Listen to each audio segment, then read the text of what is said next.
So whenever you're ready, just go on, I think. Yes, but how I can share my screen? You are like, Yeah, no, sorry. So yeah, okay.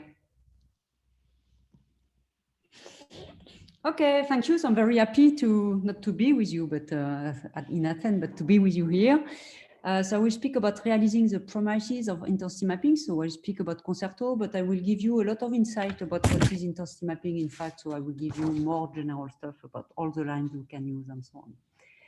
So let me start by this timeline that you probably know. So this timeline chronicles the history of the universe from its oldest light here on the left to the mature present day state. So as you know, the universe began by the Big Bang more than 13 billion years ago. And until 380,000 years after the Big Bang, the universe is just a particle soup. That means that it is completely opaque since any radiation gets scattered in all directions by free protons and electrons. And around this time, the universe got cool enough for the electrons and the atomic nuclei to combine to form neutral atoms, and in particular hydrogen. So this process is called the recombination. And from that point in time, the universe became transparent and the photons were free to travel. And then a period of darkness followed in which most of the gas is predominantly hydrogen. And this period lasts until a few 100 billion years later, when the first objects here flooded the universe with light. And these first objects start to ionize pockets of gas around them. And we thus enter what we call the epoch of reionization. And as the bubbles grow and becomes more and more numerous, they started to overlap, and more of the neutral medium become ionized. And today, the ionized fraction of the gas is 1. That means that the universe is completely reionized. And this epoch of reionization is really a crucial turning point in the evolution of the universe. And this period, as well as a cosmic dawn, is a key science goal of many researchers, and in particular for intensity mapping. So this epoch of reionization is an observational frontier, and as such, it has been quite difficult to make progress. But in the last years, last 4 to 5 years, I would say, it has been pretty amazing because there have been a number of new developments. And one of these new developments is what I call the Planck breakthrough. Planck measured the scattering optical depth due to free electron, which is the integral on time of the number density of free electron multiplied by the Thomson scattering cross-section. And they measure an average optical depth, which is 0.054. So this number may not mean anything for you, but what I can say is that it's very small and is much smaller than the previously measurement by WMAP, which was 0.09. And with this low optical depth, this gives an average redshift of reionization, which is around 8. And it shows that the universe is ionized at less than the 10% level at redshift above 10. So this shows now that the reionization is not so far in redshift, because previously with WMAP it was at redshift of about 15 and started at redshift 30. So very, very hard to observe. But now we know that the reionization is really at our fingerprints. And we also know that the reionization ends at redshift 6, and we know that from the quasars absorption along the line of sight, and in particular the Gunn-Peterson effect. So from that, we know that the reionization is extremely rapid and that we can really hope to observe it with a new generation of instruments. So we have now a reasonable handle of when the reionization occurs. What we don't really know is how and what. Here is a simulation showing you the H1 gas on top of the galaxies here in red. So you see that H1 is disappearing as time is increasing due to reionization.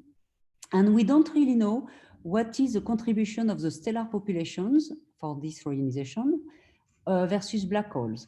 We also don't really know what is the initial mass function in first galaxy. And this is very important because this will set, for example, the number of reionizing photons that we need to make the reionization. We don't really know the role of supernovae and radiative feedback, the metal pollution, the efficiency of star formation. And also what is really important is the structure of the intergalactic medium, because depending on the structure, then we can propagate or not propagate the ionizing photon. So we still have a lot to learn on this reionization period. And we know that galaxies do exist up to very high redshifts, and we have found galaxy candidates up to 10. So the question is, are these the stellar population responsible for the cosmic dawn and reionization? So this part of the answer is coming from the deep field that are being done with Hubble and that will be done with JWST. The problem is that with Hubble, so the absolute magnitude limit is about 17.5, minus 17.5. And for JWST is about minus 16. But if we look at the luminosity function of the object, in fact, if we want that galaxies are making the reionization, we need a very steep slope at the faint end of the luminosity function. That means that we need a very abundant population of very faint galaxies. And with this, we can infer that we should have a complete reionization for an absolute magnitude of about minus 12. So these objects will not be visible even with the JWST. So that's why people have thought about complementary technique to look at reionization.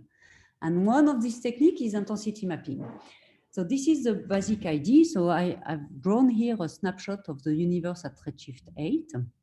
So at redshift 8, we expect to have some galaxies here, maybe some quasars, and these are embedded into their ionized bubble here. And we have still at this redshift some neutral gas, which is probed by the 21 centimeter emission. So what usually traditional galaxy surveys are doing is that they are probing a small part of the universe where they detect individual galaxies, and they are looking in these galaxies for the gas, the stars, the dust, etc. What we are doing with intensity mapping is that we are measuring the large-scale fluctuations in the emission from a large number of unresolved sources. That means that we are not seeing the galaxy individually, but we are mapping the distribution, in this case, of star-forming galaxies, for example. And complementary to that, we are also mapping the distribution of the neutral gas, which is completely anti-correlated with the distribution of the star-forming galaxies here. So with few images, so this is what we want to do. So intensity mapping, so we are looking at the large-scale fluctuation. So this is an image of the background that is emitted at 300 microns, so coming from dusty galaxies. So we are limited by the confusion. That means that we have kind of a poor angular resolution, and we are not seeing individual galaxies, but of course the brightest one, but we are looking at the fluctuation of the background. And this is in contrast with galaxy surveys that are looking at a very small portion on the sky, but where you can have a good measurement of the properties of the galaxy. So intensity mapping, so we are measuring the angular fluctuation in the brightness of the sky at a given frequency. So we are naturally sensitive to the radiation from faint sources and from the diffuse intergalactic medium, but we are sensitive to everything that is diffuse, in fact. And the tool that we are using in intensity mapping is the angular power spectrum. And in fact, we are using the intensity fluctuations to reconstruct the power spectrum of the matter fluctuations. So this will be the plan of my talk. So I will speak a bit about the angular power spectrum because you may not be familiar with that. Then I will speak about the 2D intensity mapping, which is the fluctuation of different cosmic backgrounds that people are intensity mapping, which is clearly the future. And I will finish by a concrete example, which is our experiment for C2 intensity mapping at APEX. So the angular power spectrum, so you may know that the power spectrum is the Fourier transform of the autocorrelation function. And for each angular separation, so here is shown in 1D with two signals. So you do, in fact, the correlation of the signal with itself for each angular separation. When we look at angular power spectrum for galaxies, so we are looking at the clustering of galaxies. That means that we are looking at their spatial distribution. And one of the models that everybody is using mostly is what we call the halo model. And it has one assumption, which is not too strong, that is that the galaxies reside in dark matter halos. In this framework, we have different terms in the power spectrum. One which is called the 2-halo term, which is due to the clustering of galaxies that are in different halos. And this is a clustering term that is at large scale. And we often model the relationship between the spatial distribution of galaxies and the spatial distribution of the underlying dark matter density field by what we call a bias, B. And at smaller scale, we have also a 1-halo term, which is due to the clustering of galaxies that are within a single dark matter halo. And this really gives you access to the physics governing how galaxies form within a halo. The 2-halo term is a linear term, so it's only a bias multiplied by the linear power spectrum of dark matter density field. And the 1-halo term is non-linear. And finally, on top of that, we have also a shot noise, which is a white noise, so it is flat in the power spectrum, which is due to the discrete sampling of galaxies and which is just the integral of the square of the flux of the galaxy multiplied by their number by flux bin. So given that, so when we look at the power spectrum, which is a tool we are using in intensity mapping, we have the sum of the 1-halo term, the 2-halo term, and the shot noise. And this is illustrated here for the cosmic infrared background power spectra obtained with Herschel at 3 different wavelengths and the cross power spectra of the different wavelengths here, where we have the points that are measured here, the 2-halo term at large scale, the 1-halo term here at mostly small scale, and the shot noise here, which is flat. Okay, so so we are doing this intensity mapping for a long time, as I said, but people are not calling that intensity mapping. But the most popular example is a cosmic microwave background anisotropies. So we have, for example, the map of the CMB. This last one has been obtained with Planck. Then you compute the power spectrum. So for the CMB, you have peaks and hole here in the power spectrum that are quite well known and very well described by linear physics. And from that measurement, then you can fit for your favorite model in the lambda CDM framework to get the cosmological parameters. And this is kind of very easy because the physics of the CMB is very well described, which is not the case when we are dealing with, for example, galaxies or baryons in general, when the physics is less well understood and is much more complicated. So this is for the CMB. Then, of course, we have other backgrounds, which have all the same origin, which is the emissions from all objects produced during the entire history of the universe. So you are looking in one line of sight in continuum emission. And on this line of sight, you are seeing the average emission of all the galaxies that you have on the line of sight. And when you look at large scale, then you see the fluctuation of this signal at large scale. So we have two kinds of background, which are the cosmic infrared backgrounds. In fact, we have two there because we have two different processes. So one which is what we call the cosmic near infrared background, which is between 1 and 5 micron. And this is very interesting for reionization because if you look at the direct emission from young stars, they are mostly emitted in the UV res frame. So they are emitted in the near infrared at high redshift. So this is a part of the spectrum where we want to see the fluctuation of the sources during the reionization. And the other background is a cosmic infrared background, which is at larger wavelengths here, which is produced by the emission of starlight that is reprocessed by dust. And so you are probing with the cosmic infrared background the dusty star-forming galaxies. And then there are studies of the fluctuation of the X-ray background, where here you are sensitive to the emissions by the accreting black holes and the thermal X-ray emission from the hot ionized gas, for example, the galaxy clusters, but also from normal galaxies that are often much fainter than the accreting black hole emission. So I will not speak, give you a lot of detail about this background, just a few words on the near-infrared background. So because this is very hard to measure, this kind of background. So this is an example of maps that has been obtained at 1.1 and 1.6 micron, sorry, from Cyber, which is a rocket. So from this map, so you have to do a lot of different treatment to remove a lot of astrophysical foreground, for example, the zodiacal light, which is very bright at this wavelength. And you have also to remove the low redshift galaxies, the contamination by the stars from our galaxy and so on. You have to control the stray light and all this stuff, so it's quite hard to measure. So at the end, you end up with this kind of maps on which you have a lot of holes here, and you have in this map you have mostly 60% of the signal which is masked, which is then make the measurement of the power spectrum very, very hard because the Fourier transform doesn't like all at all. So this is what they obtained. So this is the power spectrum as a function of scale here. So small scale are on the right, large scale on the left. And here it's LL+1, so is equivalent to K2 also. So that's why the shot noise, which is here, is not flat, but is increasing as a L2 here. So this is a power spectrum that they get, the power spectra that they get at 1 micron and the cross correlation between 1.1 and 1.6 micron.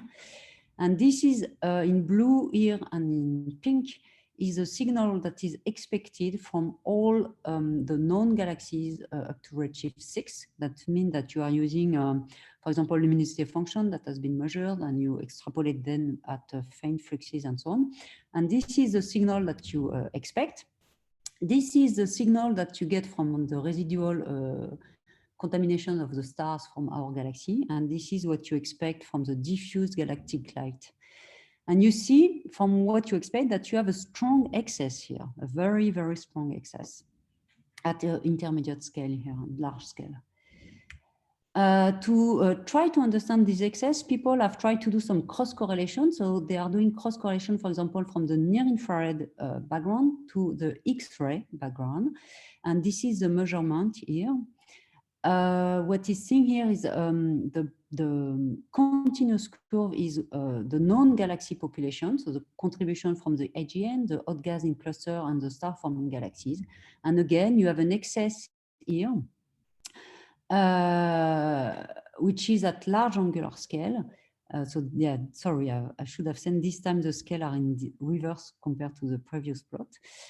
And so we have again this excess here that we need to understand. And in fact, for the near-infrared background, we don't really know what is the origin of this excess. So it could be high redshift galaxies present during reionization. This is the hope of people working on reionization.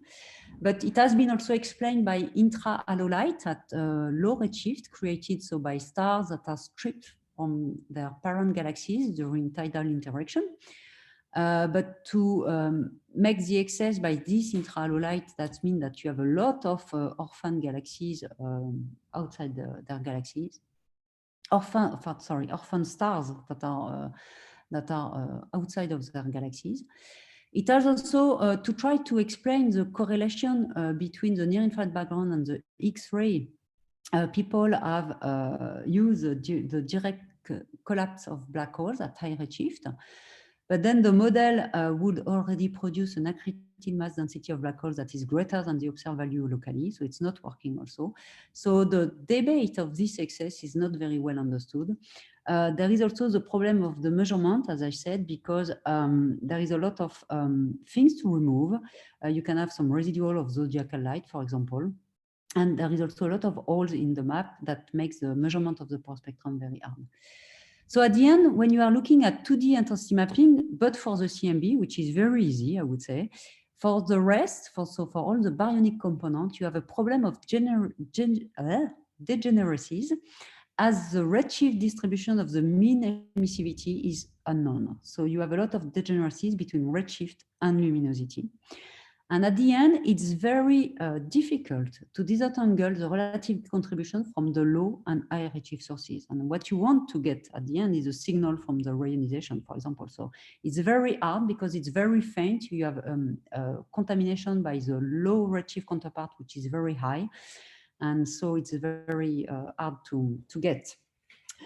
So to get rid of that, so we need a line, because if we are using a line, then we know it's a rest frame frequency. So when we are looking at a given frequency, we are looking at a given redshift. So then we can get rid of this degeneracy between redshift and luminosity.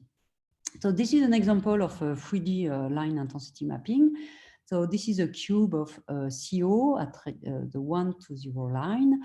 At redshift between 2.4 and 2.85 here. So when you are looking at the different redshift, you are looking at different frequency. And on the bottom here, this is what you get, what you expect to get, and this is simulation, of course. So as a function of frequency here, so as a function of redshift, you can do the tomography of the signal. And so on the left is what you would have obtained in 2D, and this is what you get in 3D now. And the fact that these small rectangles here is linked to the fact that we have a PSF, a beam, an angular resolution.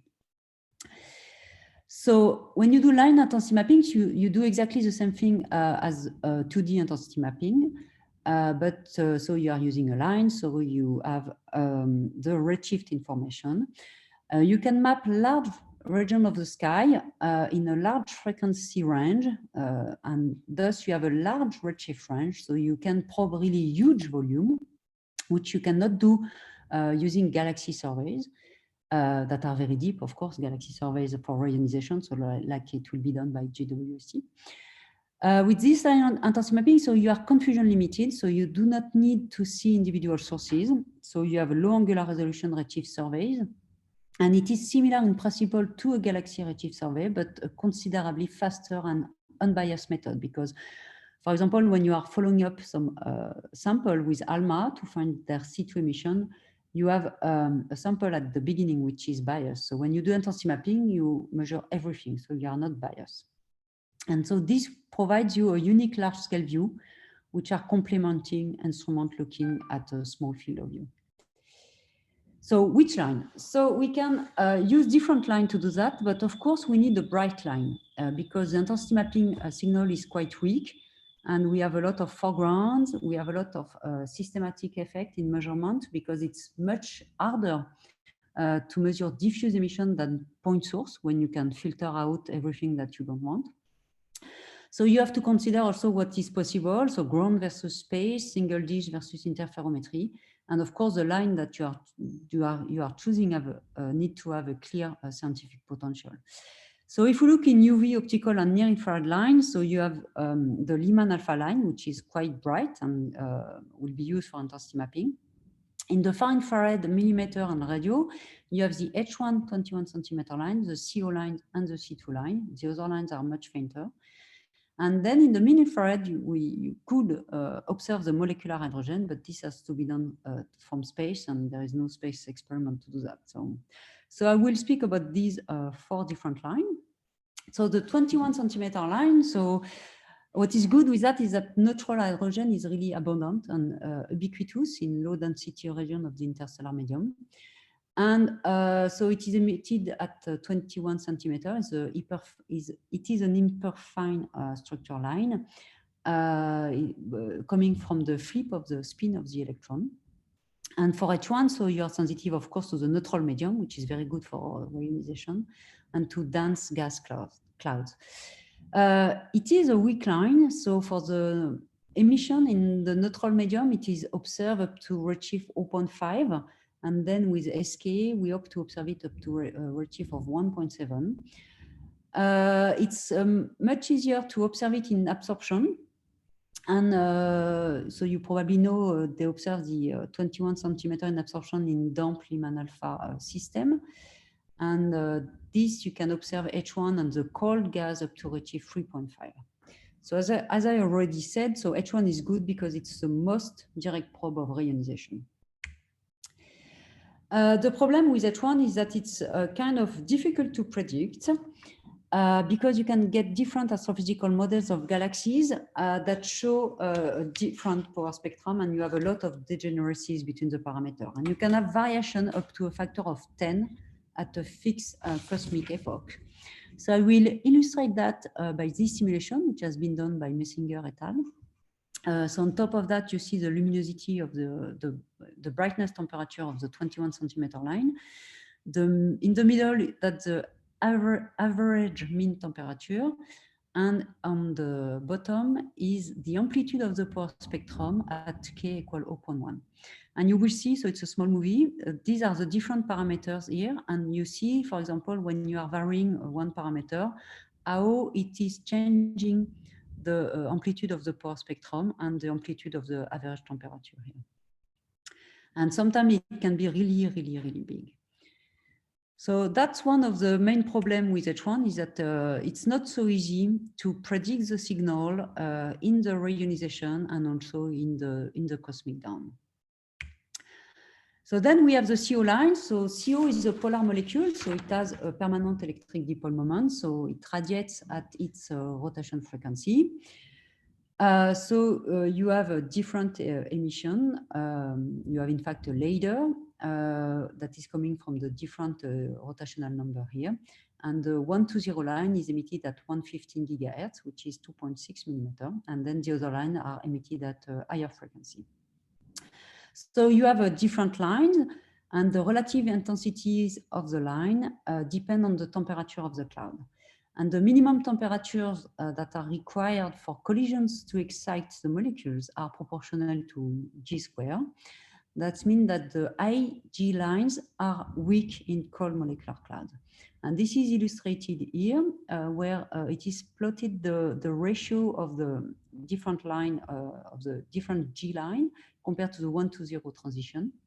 You see from the Milky Way that is a quite cold environment that you have a maximum for the transition G4 to 3. Whereas when you go to hotter object and in quasar, for example, you can have a very high G level that are excited. So you have a very different spectral line energy distribution for CO depending on the object. For CO, so when you are measuring CO luminosity, what you want to do often is to convert it to total molecular gas mass. And so there is a well-known conversion factor, which is a ratio between the total mass and the total CO line luminosity. And the problem is that this ratio is varying a lot also. So it's around 4 for the galactic molecular clouds in the Milky Way and nearby spiral galaxies. And it can reach 0.8 in the local ULIR, for example. So this is illustrated here. So you have this conversion factor as a function of metallicity. So the ULIR are here, the Milky Way are here, and you can have some low metallicity object for which alpha CO is very high. And so these low metallicity objects is those that you could have in reionization. So that means that converting the CO total luminosity to molecular gas mass is not easy. And you don't really know which alpha CO you have to take. So then we have the Lyman alpha line. So the Lyman alpha is a transition from the n equal 2 to the n equal 1 orbital. So it has also fine structure perturbation, but the frequency separation is very small. And a case that is of particular interest for cosmology is absorption. So you are absorbing Lyman alpha photon, and both the absorption and emission of photons occurs very frequently. You have a lot of hydrogen atom in the universe, so you have a lot of this kind of emission. In fact, Lyman alpha is a resonant line. So Lyman alpha is really ideal for detecting young galaxies because it is originating mainly in the vicinity of young and massive stars and is associated with large movement of matter. It is probing a multitude of physical properties of galaxies because you have very many different processes that can shape the spectrum and the spatial distribution of the Lyman alpha photon. So this is great because you can really probe a lot of different physical properties. But this is not so great, in fact, because this makes the interpretation of Lyman alpha observation very, very difficult. So because it's a resonant line, it scatters on neutral hydrogen. and it has a path length from the source to our telescope that is really increased, and that is passing through a lot of different regions with unknown physical conditions. So it's very hard when you get a Lyman alpha photon to know the origin of the Lyman alpha photon. And among unknowns that are important for reionization are the escape fraction, the effect of dust, of course, attenuation, and the impact of the transfer through the AGM. So the travel of the Lyman alpha photon depends also a lot on the porosity, for example, of the intergalactic medium. So then finally, we have the C2 line. So for C2, we have a low ionization potential of carbon. So that means that the C+ line is the dominant form of the carbon for a large variety of conditions.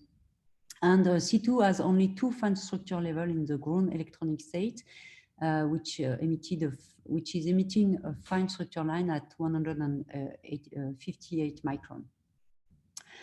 The excitation of this fine structure transition can be via collision with either hydrogen molecule, atoms, or electrons, and that means that the C2 line can come from the warm neutral medium or the warm ionized medium, which is not the same for us, which makes a lot of difference, because if it's coming from the medium around PDR, for example, then it is tracing the star formation. If it's coming from the ionized medium, it is not tracing the star formation at some point. So we want to know the origin also of the C2 emission to try to really work with this line. So what is cool is that this is one of the brightest emission lines in the spectra of galaxy. It is an excellent cooler for neutral gas in the PDR, so a good probe of the stellar radiation field. It is an extinction-free tracer of star formation compared to, for example, when you have optical lines. And very conveniently, C2 is redshifted into the transparent atmospheric window that we have on the ground for redshift above 4.5. And we know today about 160 C2 emitters at high redshift. And C2 is also one of the most valuable tracers of star formation at high redshift. And this is somehow shown here. This plot on the right show you the correlation between the C2 luminosity as a function of SFR. And you see that we have quite a good correlation. This is the Alpine data point. So Alpine is a large program, ALMA is an ALMA large program. So they observe about 110 galaxies in which they are measuring C+. And you see that on this galaxy, which are the black and red square, we have a nice correlation. And this correlation is at high redshift, is between redshift 4 and 6. And this correlation is mostly the same that the one that we are observing at low redshift, which is quite good, because that means that the C2 line is as luminous at redshift 6 than it is in the local universe. So for trying to detect it in the reionization period, that's quite kind of good news. So for which science? So when you look at the H1, so you are mostly looking at the cosmic dawn and reionization, I mean for the intensity mapping. And also there is a H1 at low redshift for doing a baryonic acoustic oscillation. So this is pure cosmology. CO, it's often at redshift 2 to 3. So you are looking at galaxy evolution and also BAOs. The Lyman alpha is for reionization, intergalactic medium, and also galaxy evolution, and C2, sorry, for reionization and galaxy evolution. So I will illustrate this science. So H1 in the epoch of reionization. So this is a simulation from Semlin et al. And so this is the simulation for a given model on the bottom here, sorry. And this is the same for different angular scale and for using 1,000 hours of SKA. So you have the noise here. And you see that in fact, with SKA, even with SKA, you will not be able to do the tomography of the H1 at high redshift, because you are completely dominated by the noise here. So at above redshift 10, you are completely losing the signal here. So it will be very, very difficult to do the tomography. Then for the galaxy assembly and star formation, what you want to learn with intensity mapping and that you can learn is the average physical characteristics of the ESM of distant galaxy. For example, you can cross-correlate the C2 with the nitrogen 2, with the carbon 1, and all these lines, such that you can get the average interstellar radiation field in the galaxies and so on. So of course, you are not looking at the properties of individual galaxies, but you are looking at average properties. So you can get the gas content of galaxies, the H1 mass, the history of the star formatory density at high redshift. From the Lyman alpha, you can look at the density evolution and clustering behavior of the EGM. You can get the relation of the galaxies with the dark matter halo mass, which is very important for a model that can give you the most efficient mass of galaxy formation. You can cross-correlate, for example, far infrared lines with optical surveys to try to answer the question of when did the universe produce dust. And you can also compute, measure the luminosity function, which are also invaluable inputs for model of galaxy formation. So what about the first results? So as you will see, we have not a lot of them. So there have been a detection at 4 sigma of H1 in intensity mapping by cross-correlating the H1 emission with the galaxy survey at redshift 0.8 in 2010. Then there have been tentative detection of C2 at redshift between 2 and 3.2, obtained by cross-correlating the map of Planck at 545 gigahertz, which is a map obtained with a broadband with quasars, so with non-redshift, so that you try to see the C2 emission compared to the CIB. But CIB plus C2 and CIB only has the same probability, so it's very hard to do. Then there have been a cross-correlation between the Lyman alpha surface brightness and quasars at high redshift.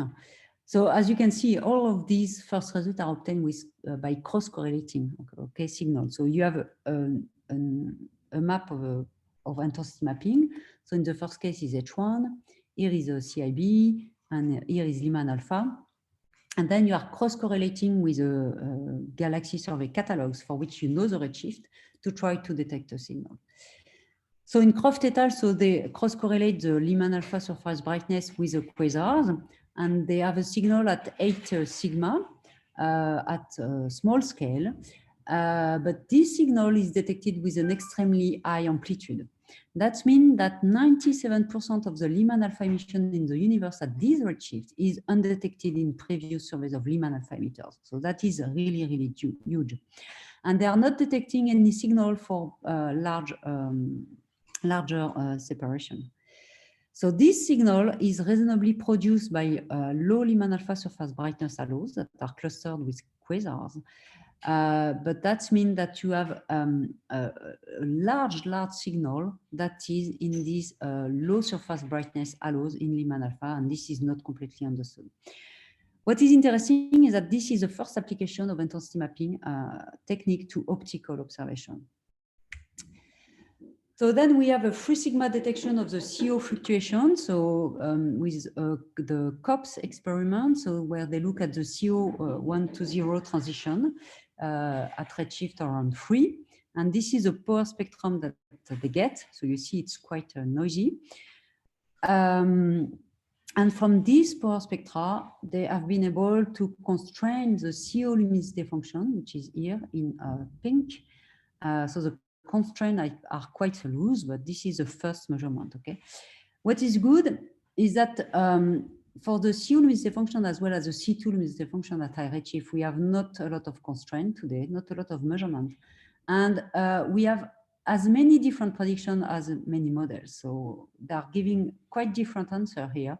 So as soon as we will be able to measure much better this luminosity function, then we will be able to very well constrain the model, for example. And then for H1, so we have this LOFAR epoch of reionization key project, for which they have observed for a long time dedicated field. And the last results have been recently published by Mertens et al. And this is the measurement of the power spectrum. These are all upper limits, so in orange. And in fact, the dashed line here is in black is what you would obtain if you would be limited by the thermal noise. So you see that they have an excess compared to the expected noise that they are not, this excess is not solved yet. They are not understanding completely where it's coming from. And so these points are upper limits. So these results have been obtained with only 140 hours of data, but they have much more than that.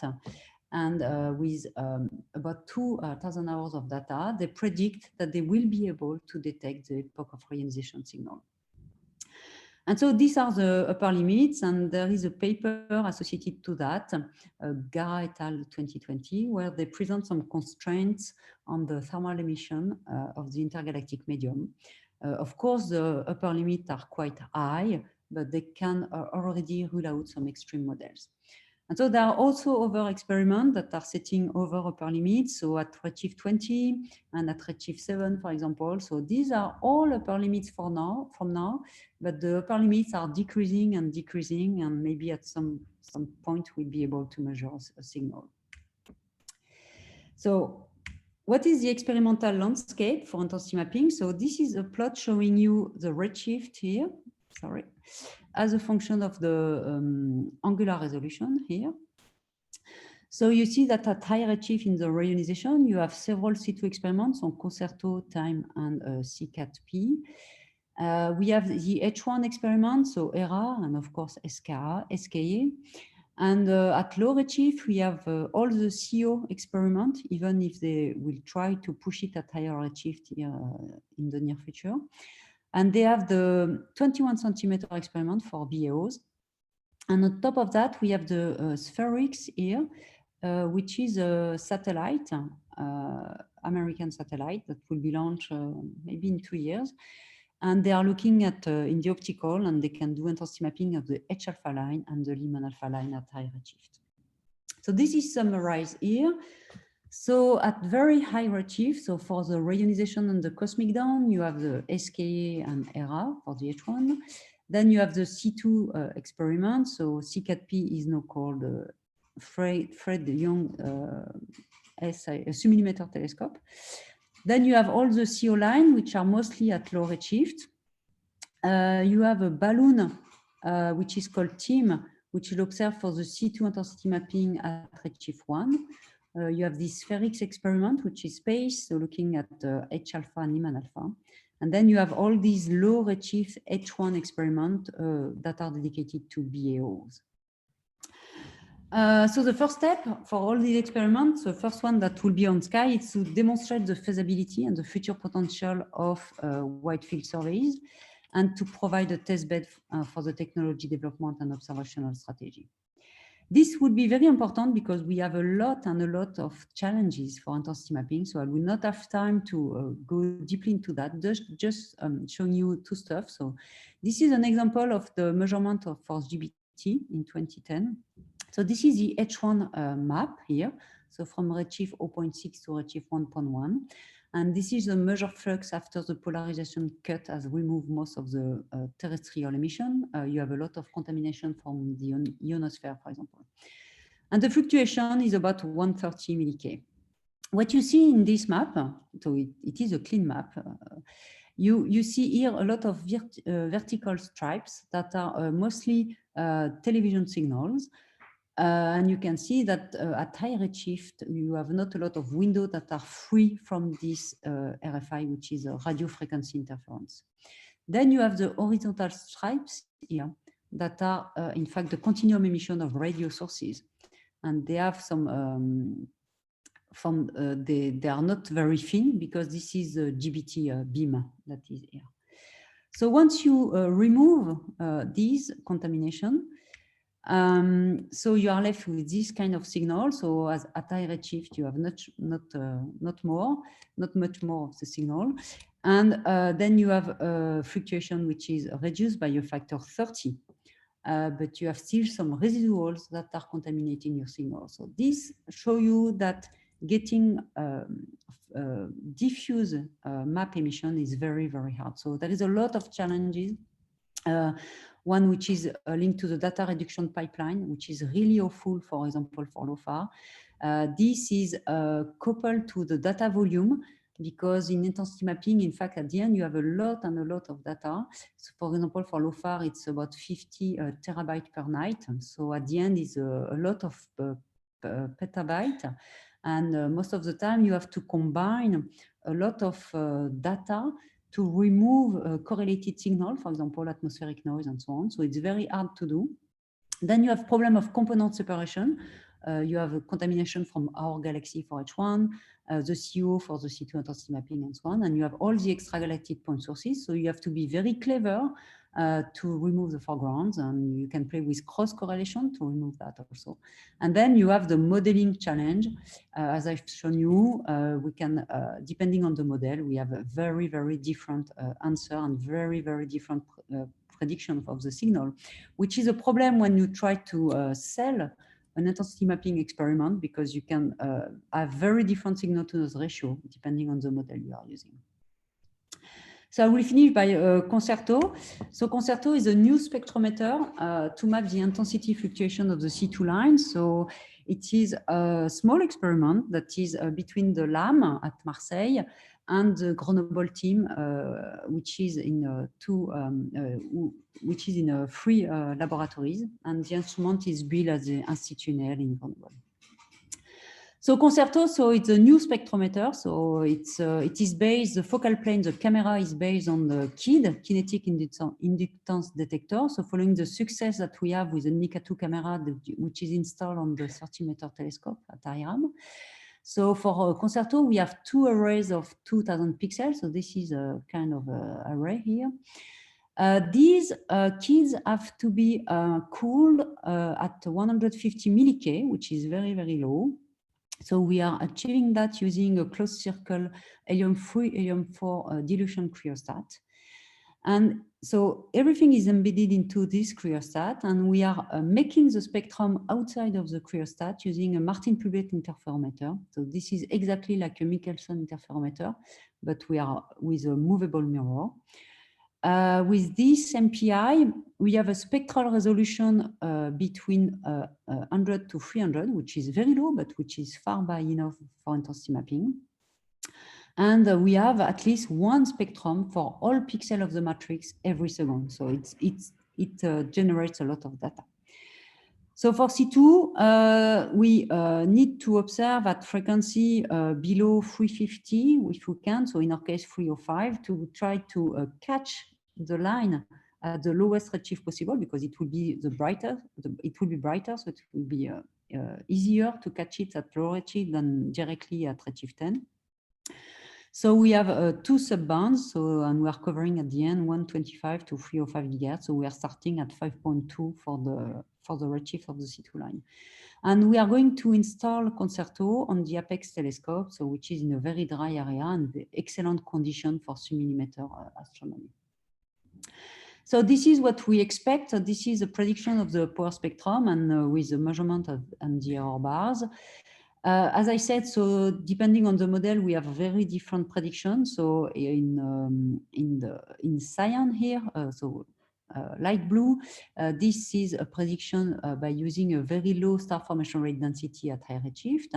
In dark blue is using a very high star formation rate density at high redshift, and the red is the mean of the two. And this is compared with the other model from Yu et al. And Chang et al. When you see that we have a difference of 50 between the model, okay?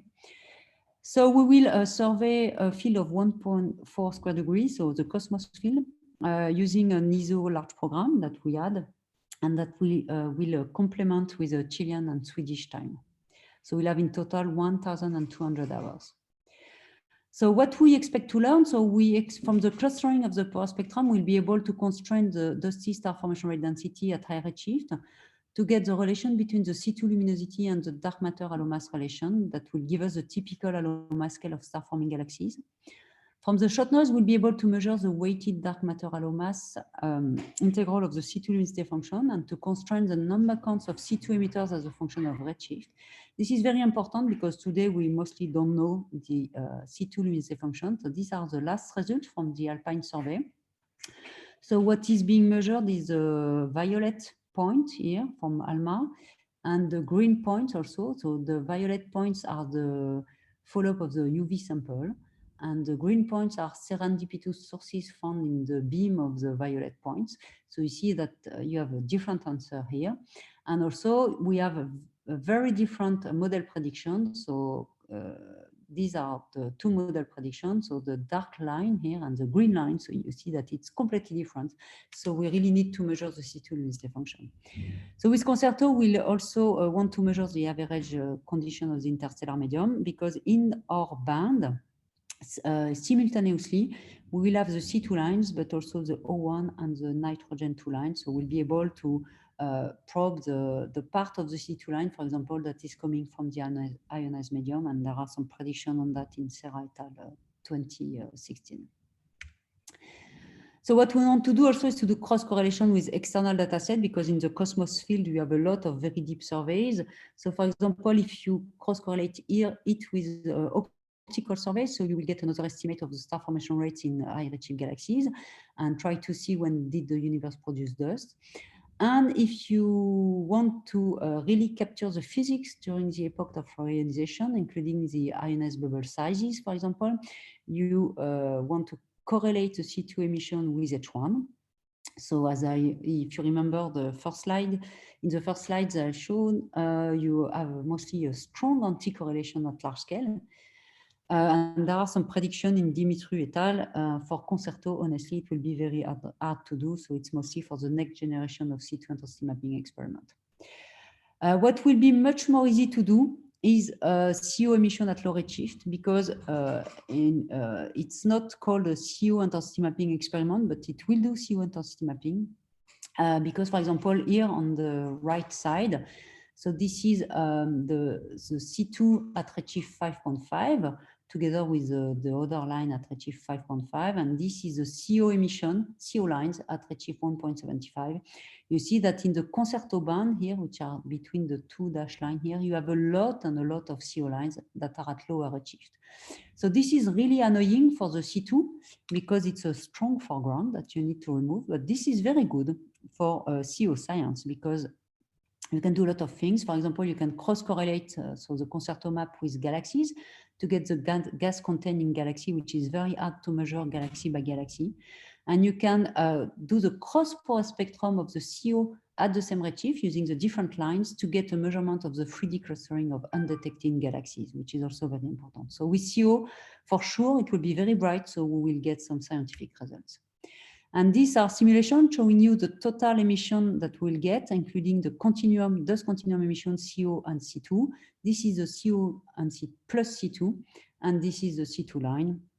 And of course, the C2 line is fainter by 30 times lower than the total line. So we'll need to remove this foreground. So the instrument is complete. So we have the approval of the ERC in February 2018 and the preliminary design review in February 2019, the final design review 1 year later, and we plan to install it 1 year after. So it's a very, very fast track project, which was very, very hard, because this is a very, very hard instrument, you know, at the breakthrough of what we can do in terms of technology. So this is the instrument. So the cryostat is here. Here you cannot see it very well, but it's the Martin Puplet which is moving with a mirror here. This is all the electronics. These are all the mirrors. And here is our fake planet. So we have a planet that we are observing. So with this lens, so we are putting the planet into the optical path such that we can observe this planet, and then we can really characterize the instrument in lab. This is what we obtained. This was the first slide in October. So this is the planet, and this is the wire of the planet, because the planet is on the metal wire that we are detecting here. So it's working very well. So we plan to install it in Apex in February 2021. Hopefully, if we can do that with the COVID. So to conclude, so intensity mapping is an emerging field which promises new insight into the evolution of the universe at low redshift and into the epoch of ionization and cosmic dawn. There is a growing global community of scientists that are involved in line intensity mapping, but it is still in a nascent phase. As you have seen, I've not shown a lot of results, a lot of detected signals, but this will completely change in the near future because there are multiple experiments that are coming and there are considerable effort that is devoted to plan the observation, develop the method to analyze the data, so the data reduction pipeline that are really hard to do. And of course, a lot of study to really see what are the implications for astrophysics and cosmology that we can get from intensity mapping. So thank you. Thanks a lot, Glenn. It was very, very nice experiment. I do have a couple of questions, or maybe more, but let's see what other people might have to say. We tend to take questions in the end, so nobody interrupted because that's what we tend to do. Okay. If people do have things to ask, please either speak up or type it and I will repeat it. And then I will go on for a second. So nobody yet for now. So I think I will start and then people can start thinking how to phrase things. Okay. So my first question was, so about the H1 spin flip, the 21 centimeters. So before ionization, you're going to mostly, well, probably interior of galaxies after, well, shortly after, if you go back in time, you'll probe the exterior and the intergalactic medium. So during that transition, do you think people will see that transition, given that they will only go up to redshift of 10, as you said, even with the SKA? Yeah, this is, so, okay, I will share again, sorry. So there are different H1 experiments. So I've only spoken about intensity fluctuations, so intensity mapping. So you are looking at the fluctuations, so you are looking at the power spectrum. Mm-hmm. And I think that they will be able to measure it up to redshift 10 for sure. And even at higher redshift, it may be possible because when I show here, is for example, you cannot do tomography. That means that you cannot map the fluctuation, but you can always do power spectra. Ah, okay. But still, okay. You are losing some information for sure. I see. But okay, in which spherical harmonic? I mean, will there be a big, so before, let's say before and after redshift 10, you should expect to see a shift between the outside of galaxies and the interior of galaxies. Would you expect, is that there a model predicting in which spherical harmonic would that happen respectively?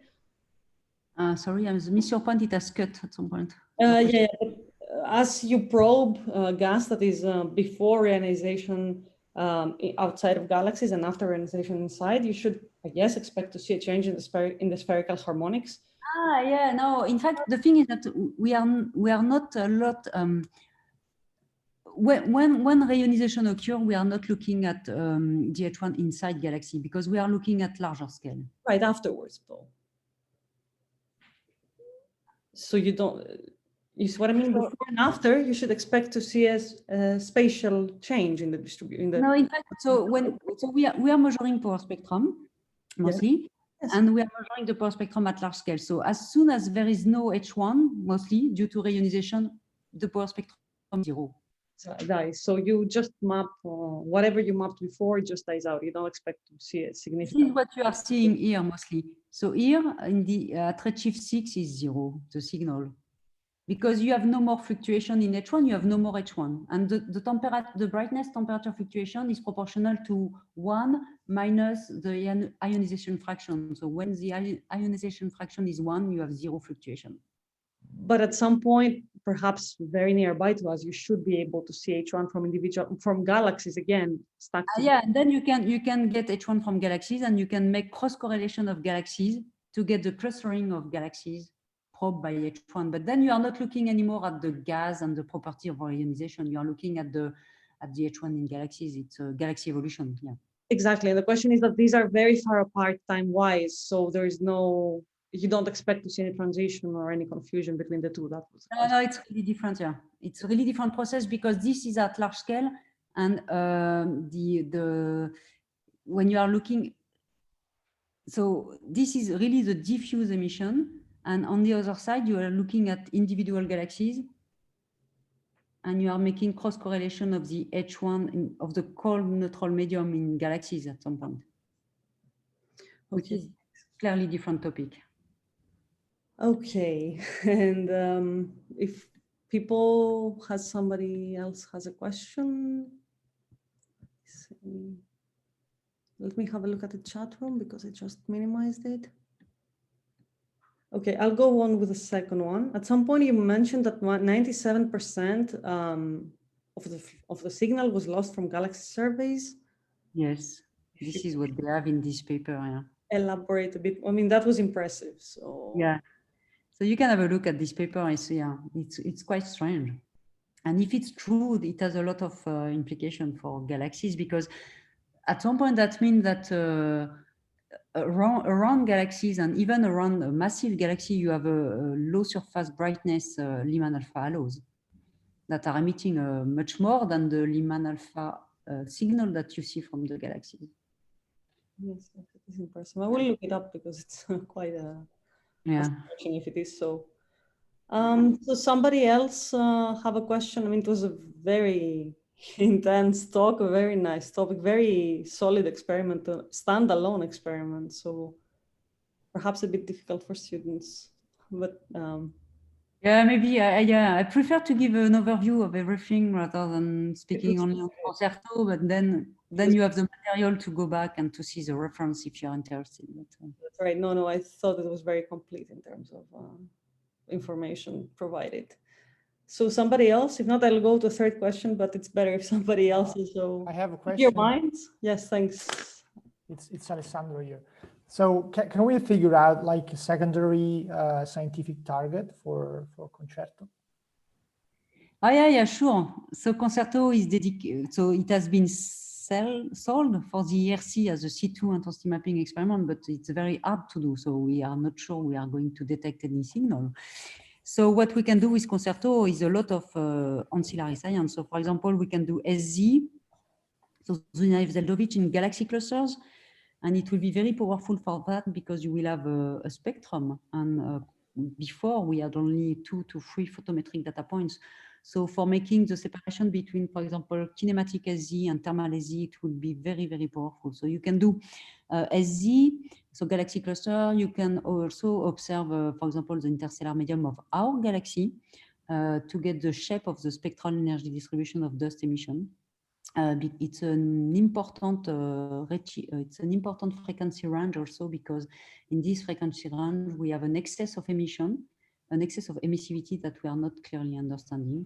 So yeah, that could be a lot of different topic for Concerto.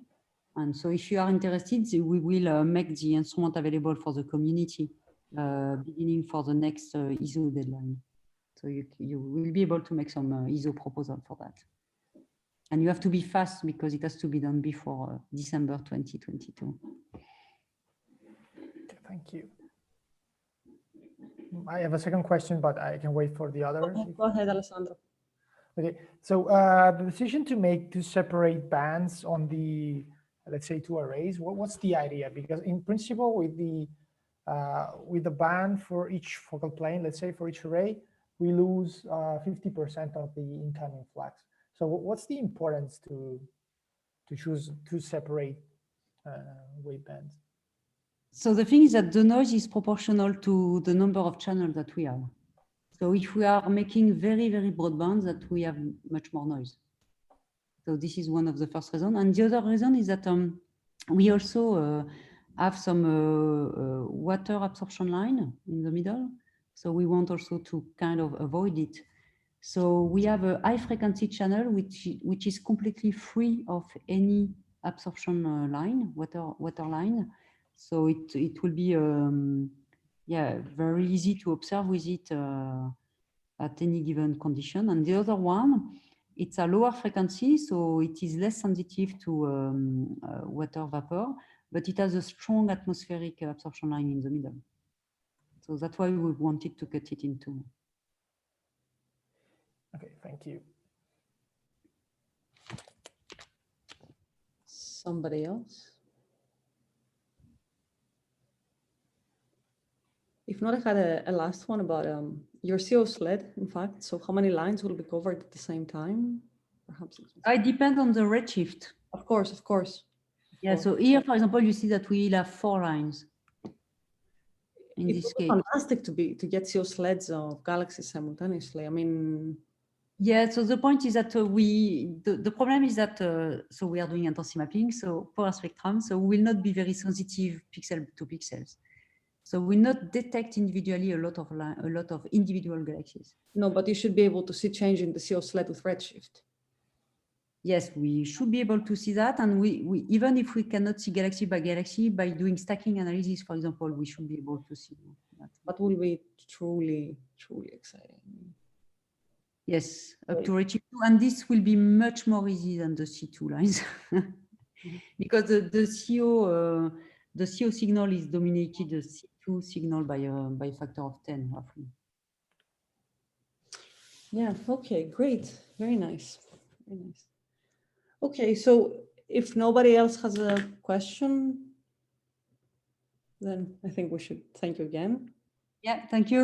Information. It was very nice that you presented it with us, and I wish you all the best with the experiment. I hope it ships very fast. It is very I hope fast. so. And have really great results soon. Yeah. Thank you. Okay. Thank you. Thanks, Helen. Bye. Bye bye, Kayubi.